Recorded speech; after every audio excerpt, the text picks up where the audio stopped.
Next would be a public comment. I don't see anybody here. I don't think there's anyone on Zoom for public comment that's not related to one of the agenda items.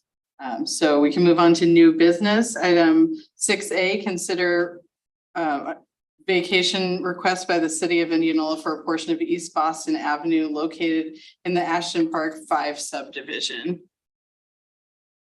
Good evening. So just some quick background on this one. So the city of Indianola is actually applicant on this one. I'll explain a little bit more on that one here, but we are requesting the vacation and conveyance of a portion of right of way at East Boston Avenue. This portion of right of way is within the Ashton Park 5 subdivision. It is located between 1801 East Boston Avenue and 210 North 18th Street. And this process is part of a three-way agreement between the city, the developer who developed this subdivision, as well as the subdivision to the east, and those adjoining property owners I listed on those two addresses. What this is, the agreement, I guess I'll just summarize it really quick, was the city was going to go through the engineering components that we needed to look at to make sure that we could vacate this, as well as go through the vacation process and all the easements and get all that stuff put into place. The developer was actually physically going to do the work to remove the pavement and do some grading work in there. And the property owners were going to be the ones responsible for getting the seed established, sod, that things, and just making sure that it did take. So when we look at this area, on the right-hand side of the screen is kind of a map there. If you look down at the bottom left corner of the picture there, you can see the stub road that shows on the aerial photo there. When the Ashton 5 subdivision, Ashton Park Plat 5 subdivision was put in, obviously it was put in with the stub road with an intention to then continue that road into the ground to the east. I know some of you were on planning and zoning at the time that the Ashton Park 7 subdivision went through.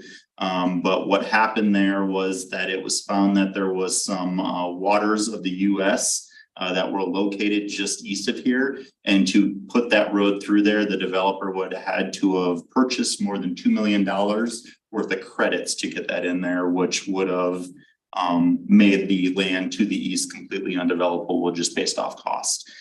So when we reviewed the Ashton Park 7 subdivision, we looked at a few things. First of all, obviously interconnectivity of residential land is supported by the comprehensive plan and our zoning code. However, certain topographical situations and land characteristics can exist that make a property unable to make such connectivity. Furthermore, our comprehensive plan also encourages development to be environmentally responsible and limit the number of new creek crossings. While this isn't necessarily a creek that's on there, there is, again, identified waterway. From a comprehensive planning standpoint, we see that as one and the same.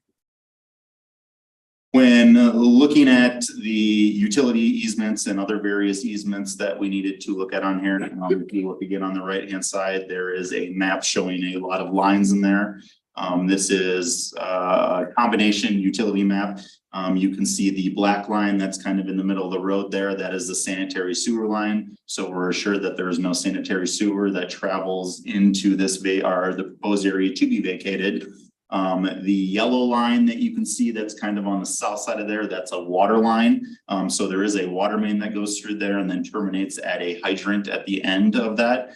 So as part of this process, we are putting a water main easement through there just so IMU can continue to maintain that water line when they need to. The red line that kind of boxes in that is an electrical line. You can see on the north side, it is located within the right of way. So we do have a public utility easement, both on the north side and on the east side. It is located within the right of way. So we have provided for a public utility easement for that electric line. On the south side, it is outside of the right of way. It is on private property, but located within an existing public utility easement on there. So we don't need to do any easements for the south side. Additionally, we're putting a stormwater flowage easement over the entire area. This is mainly put into place just so we can assure that the water that was intended to flow down this piece of road right here will continue to do so, but it'll just do so in an open swale area that'll have presumably turf grass planted in it. And then lastly, we're also doing a snow storage easement that's for snow plowing operations that provides our streets department the ability to then push snow past that driveway there and just assure that there is places to store it. So when we're looking at the area to be vacated, and I guess I should have pointed that out too. So the property on the bottom there is that East Boston property, that 1801 East Boston property. We are vacating just to the east of that driveway. So the area just in front of that driveway there will still remain, but we are just vacating everything to the east of that point. Will there be a curb that cuts that off or Nope. what? Nothing. Nope, it'll just be kind of an open area. What we'll do is we'll continue those end of road markers that are put in there, but we did discuss putting a curb in, but it was just better for the stormwater flow that goes through there to be able to dissipate that amongst the whole area rather than channel it into one area, which ultimately can lead to some swales that kind of form over time on So things like that. concrete will be pulled out. They'll be sodded, Yep. seeded.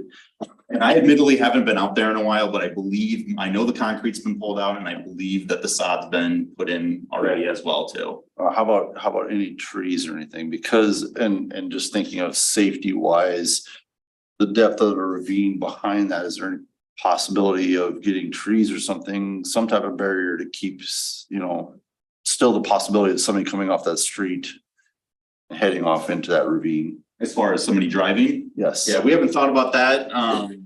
At least that hasn't been discussed, but kind of the agreement I think that we have between the developer, the city, and that if the landowners wanted to do something like that, they definitely could. There used to be a lot of trees.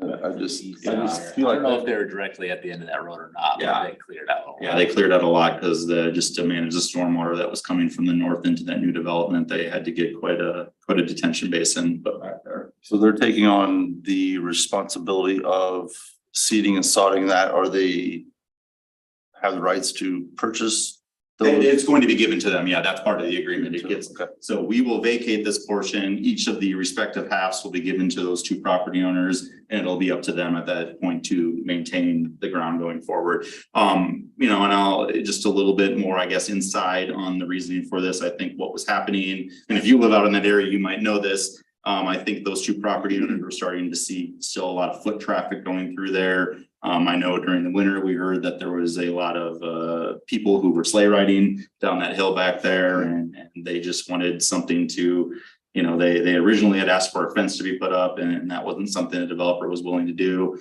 From the city's perspective, we kind of talked about this when the development went in. The stub road is just going to be a stub road and it's not going to live there. We need to look at something to really kind of shut that thing off, to create that barrier. So I think it's our opinion that now that we've pulled that road back, we've taken the sidewalks out, it at least now looks like it's more private property than it is public property, and hopefully will deter people to some extent from going through there. Thank you. Does anyone on the commission have questions or concerns in regards to this item? Does this require any kind of public hearing? It will in front of the council, yes. Okay. 3 times or? Yes. Well, Or one public three hearing, all and at once. reconsiderations, yep. No, there'll be 3 separate meetings that it takes place. And it looks like there were no concerns from any of the residents. You didn't get any letters or No, anything. and honestly, I think the two, again, this has been an agreement that's been worked out from the 2 neighbors who are directly affected by this, and this is just, it's part of the agreement we have with them to do this, so. I don't want to speak on their behalf, but I would assume that they're in favor of it. So the city is gonna push snow onto this property and could potentially cause erosion. Up to the landowner to correct that erosion. There's going to be a snow storage easement that is placed on there, so anything that happens within that easement area would be the city's responsibility to take care of.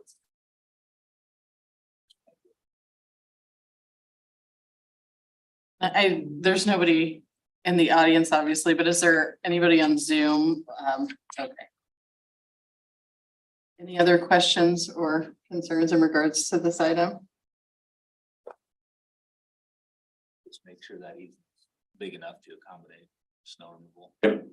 Yeah, we've actually gone back and forth on that a couple times on the size of it. I think our street staff wanted a little bit more. The property owners, I think street staff wanted 30 feet from the edge of the road. Property owners didn't want nearly as much. So I think it ended up being 20 feet.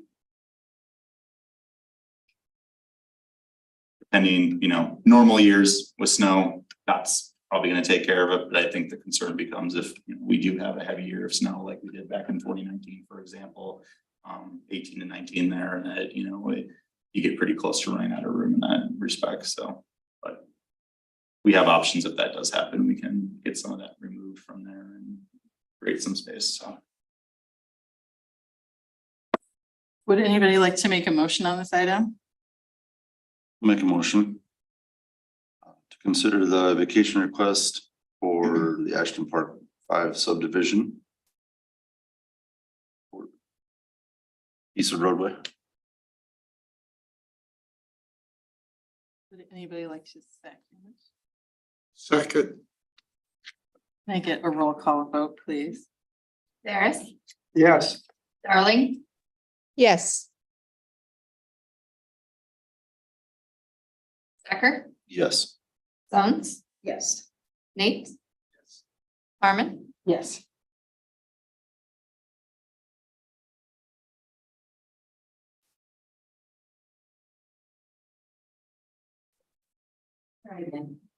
Darling,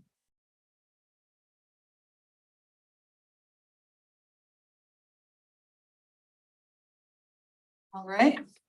Moving on to item 6B, introduction to the Planning and Zoning Commission. So we had intended to give kind of an introduction since we have so many new members here.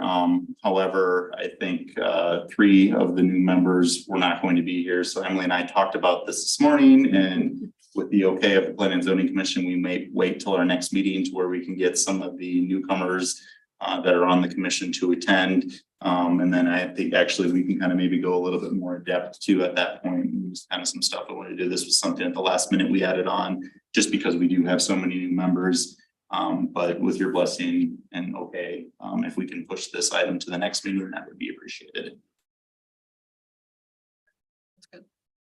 Approved.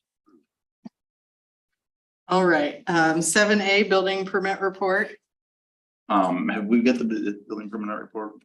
Okay, so I know we're starting to see a little bit of an increase in value towards the tail end of this year. Won't be able that happens, I think, like every year where people are trying to get some things permitted before the end of construction season takes place. We're pretty much in line still on new dwellings to where we were last year, which is still down from where we were the previous 2 years. I think everybody hopefully is aware that interest rates just are not too friendly right now and it's slowing down development a little bit. But hopefully that will subside here sooner than later. And we can kind of get back into whatever the normal was before that when COVID was happening and everything. So, but again, I think from a valuation standpoint, we're still going to be strong on valuation this year, even though the number of permits is going to be down. I know we just permitted a building, quite a large renovation on Simpson College campus. We've got some of the school work that's going to be taking place. So again, there is some value of work that is getting added back, and that's good. On current projects, I don't think we have too much to really update on there other than I know I've been saying this, and in the last few meetings I haven't been at, I think it was been said too, is we do have a slew of PUD projects and large projects that are coming through the pipe right now. One of the things that your training will kind of show is just kind of the process that we take as staff before things come to the Planning and Zoning Commission. Sometimes we can review things for months to 6 months to even a year sometimes before it gets to you. And I feel like we're getting pretty close to the end of some of those processes right now. So we do have a few rather large projects, I think, that'll be coming forward that hopefully will set us up for a good construction season in 2024. No subdivisions per se, but again, just some bigger conceptual plans that you'll be reviewing as part of PUD processes. So other things I think that we will be bringing forward still, we're working on our end on some zoning code amendments now that our zoning code's been in place for 2 years. We just noticed through time that there's a few things here and there that haven't worked like we anticipated, are things that we feel we should be doing differently. So we're kind of working through some of those right now and then propose to bring that to you towards the end of the year on just some full scale changes that we can make as we've now been in that. The other thing we're also working on is an update on kind of where we're at with our comprehensive plan implementation strategies. There's 164 of those implementation strategies. We admittedly have not given an update to the Planning and Zoning Commission on that in a while, but I think as we go through some of them, we're kind of surprised at how much progress we've actually made without updating on that. But that's going to be something else that I think here in the next few months that you'll start seeing.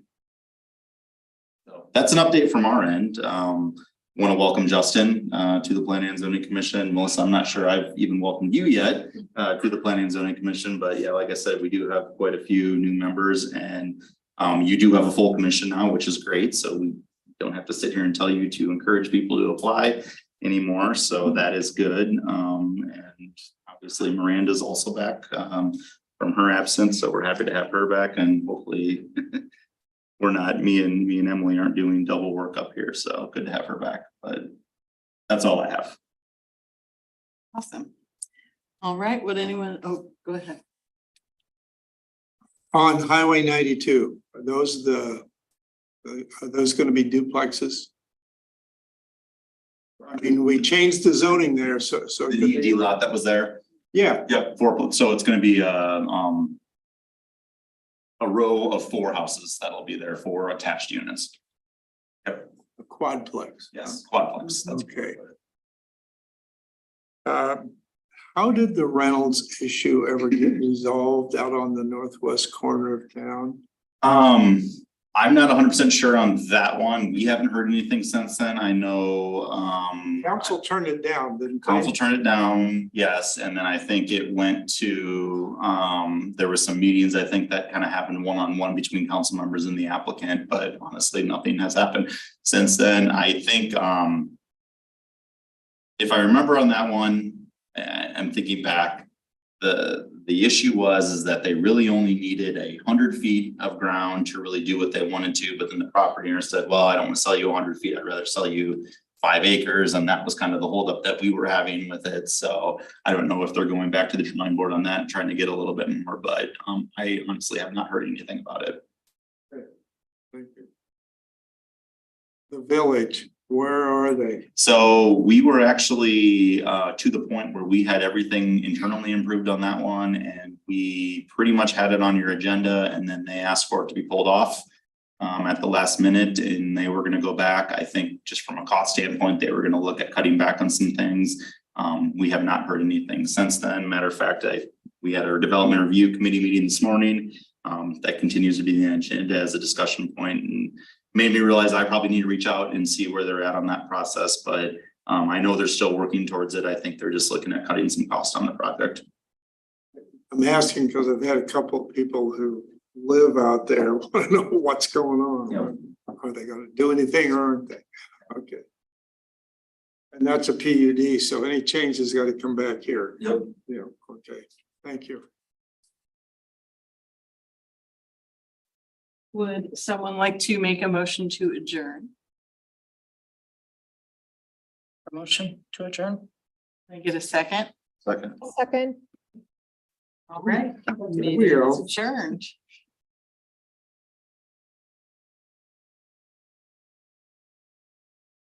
Can you send us a list of